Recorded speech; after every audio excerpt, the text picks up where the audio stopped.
ایک اور انداز اس کو سمجھ لیں.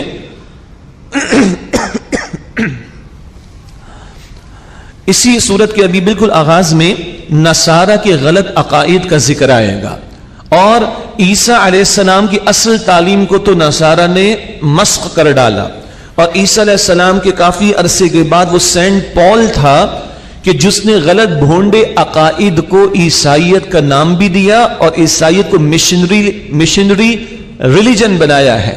حالانکہ عیسیٰ علیہ السلام کی تعلیم صرف بنی اسرائیل کے لیے تھی، نان اسرائیلیز کے لیے نہیں تھی. یہ ذکر پہلے آ چکا ہے. پھر وہ بھونڈے عقیدے کہ خدا نے اپنا بیٹا بنا لیا، معاذ اللہ، بیٹے کو سولی دے دی، معاذ اللہ، اور اس بیٹے کی سولی دے کر ساروں کے گناہوں کا کفارہ دے دیا، استغفر اللہ.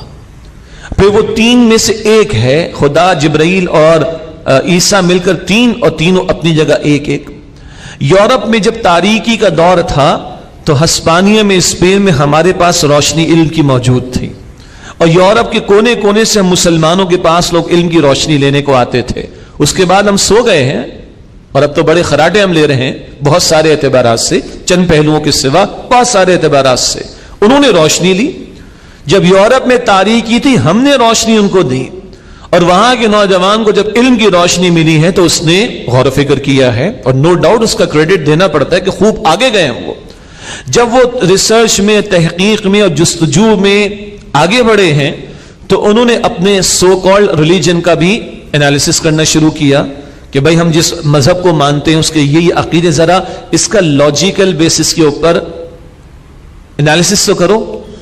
تو انہوں نے اپنے پادریوں سے سوالات کی، کیسی بھونڈی بات ہے اللہ اپنا بیٹا پیدا کرے کہ اللہ کو بیٹے کی ضرورت ہے، معاذ اللہ. اچھا اس شہید بیٹے کو سولی بھی دے دے، معاذ اللہ، اور تم کنفیس کر لو پادری کے سامنے تمہارے سارے گناہ معاف. عجیب بات ہے کہ نہیں؟ گناہ ہم کریں، بھگتے اللہ کا بیٹا، معاذ اللہ معاذ اللہ. اور تین مل کر خدا، اور تینوں اپنی اپنی جگہ خدا. پھر جس کو تم نے خدا کہا یا بنایا اس کو سولی بھی دے دی گئی. Is it logical? کیا یہ عقل میں آنے والی بات ہے؟ کیا دلیل ہے تمہارے پاس اس کی؟ تو پادریوں نے کہا کہ یہ بددین ہو گئے، یہ اپنے دین سے پھر گئے، ان کی اس ترقی پر پابندی لگنی چاہیے، ان کے سوالات پر پابندی لگنی چاہیے، ان کی اس ریسرچ پر پابندی لگنی چاہیے. وہاں سے سائنس اور کلیسا کا تصادم بھی شروع ہوا، کلیسا ہی نہیں، چرچ وغیرہ. اور ادھر سے پھر ان لوگوں نے کہا کہ اس مذہب میں کچھ نہیں رکھا، یہ بھونڈی باتیں ہیں، خدا کوئی نہیں ہے، یہ کیا بے وقوفی کی باتیں، تین مل کر خدا، ایک اپنی جگہ خدا، اور خدا اپنے بیٹے کو سولی دے دے، سب کے گناہ معاف کر دے. کوئی ریشنل ان کے پاس نہیں، کوئی لاجک ان کے پاس نہیں. ادھر یہ دین مذہب سے بیزاری شروع ہو گئی. یہ لاجیکل بات نہیں ان کے پاس، ان کے بھونڈے عقیدے ہیں، کوئی بیسس نہیں ان کے پاس. اور وہ ایک آنکھ خوب کھلی ہے، اور اس آنکھ کو کہا جائے گا کہ وہ ایک علم کی آنکھ تو خوب کھلی، وہ علم الاسماء جو اللہ تعالیٰ نے دیا تھا، فزیکل سائنسز کا علم، اس میں خوب ترقی، خوب طریقے. اتنی ترقی ہو گئی کہ ترقی کرنے والے اب کہہ رہے ہیں اس کے پیس کو تھوڑا سلو کر دو بھائی، ہم بہت اوپر چلے گئے، ہم بہت فاسٹ ہو گئے. اس آج کی ترقی نے بہت دور کی چیزوں کو بہت قریب کر دیا. یہاں کراچی بیٹھ کے پوری دنیا بات کر لو، اب برابر میں بھائی بیٹھا ہوا اس کے لیے ٹائم نہیں. اللہ اکبر کبیرہ. ماں بیٹھی ہوئی اس کے لیے ٹائم نہیں، باپ بیٹھا ہوا اس کے لیے ٹائم نہیں. یس اور نو؟ یہ تو پرانے انالیسز ہیں. ترقی کرنے والے کہہ رہے ہیں اسپیس کو روکو، بہت اوپر چلے گئے. اور وہ دوسری آنکھ، علم الوحی، علم الہدایت، اللہ کی طرف سے آئی ہوئی تعلیم، وہ بالکل رد ہو گئی. کیوں؟ یہ بھونڈے عقیدے تھے عیسائیت کے، سو کالڈ، جو سینٹ پال نے بعد میں ایجاد کی ہے. یہ ہے جو دوری پیدا ہونا شروع ہوئی. اور اس ترقی کے نتیجے میں خوب ترقی تو ہوئی ٹیکنالوجی میں اور سائنٹیفک ریسرچ میں اور دنیا کو ایکسپلور کرنے میں، مگر خدا، آخرت اور روح اس سے بالکل دوری. کیوں؟ یہ بے وقوفی کی باتیں ساری، کوئی ریشنل ان کے پاس نہیں، کوئی ان بھونڈے عقائد کے لیے کوئی دلیل ان کے پاس نہیں. پھر جناب تین کے مقابلے میں تین چیزوں پر توجہ، اور آج ہم بھی اس کا شکار ہے. وہ 3 ورسز 3 کیا ہیں؟ دنیا ہاں ہے، نظر آ رہی، دیکھو، عروج ہے، زوال ہے، راحت ہے، تکلیف ہے، خوشحالی ہے، بدحالی ہے، غلبہ ہے، مغلوبیت ہے، آسانی ہے، مشکلات ہے. یس، یہ دنیا نظر آ رہی. آخرت کسی نے دیکھی؟ کوئی مر کر واپس آیا؟ بحث سے باہر. جسم ہاں ہے، اس کی راحت، اس کی تکلیف، اس کی آسانی، اس کی مشکل، اس کی بیماری، اس کی صحت، اس کی بھوک، اس کی پیاس. یس، وی کین فیل دس. خوب اس جسم پر زور، خوب جو زور، خوب زور، خوب توجہ. روح دیکھی؟ نظر آتی؟ سائنٹیفکلی پروون ہے، کسی لیبارٹری میں ٹیسٹ کر سکتے ہیں، بحث سے باہر. اچھا کائنات نظر آ رہی، ایکسپلور کر رہے ہیں، بگ بینگ کی طرف پہنچے، بلیک ہولز کی طرف پہنچے، ایکسپینڈنگ یونیورس کی طرف پہنچے. رشینز گئے لیونک اسپوٹنک لے کے پہلے اسپیس میں، ہاں جی بڑی کائنات دیکھی، اور آج ناسا والے پتہ نہیں کہاں جا رہے. خدا دیکھا؟ نظر ہی نہیں آتا. کائنات خوب نظر آ رہی، خدا نظر نہیں آ رہا، بحث سے باہر. آج تین پر بہت توجہ، جسم، دنیا اور کائنات. روح بحث سے باہر، خدا بحث سے باہر، آخرت بحث سے باہر.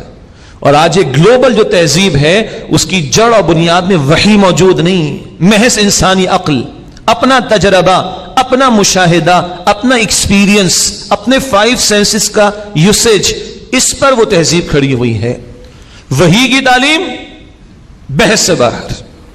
اب بہرحال یہ کریڈٹ یورپ کو دینا پڑے گا، اس سے وہ ترقی تو کی ہے، مگر وہاں وہ بھونڈے عقائد والوں کے پاس جواب نہیں تھا، تو ان ترقی کرنے والوں نے کہا کہ مذہب کچھ نہیں، فضول ہے، کوئی ضرورت نہیں، یہ بحث سے باہر کرو اس کو.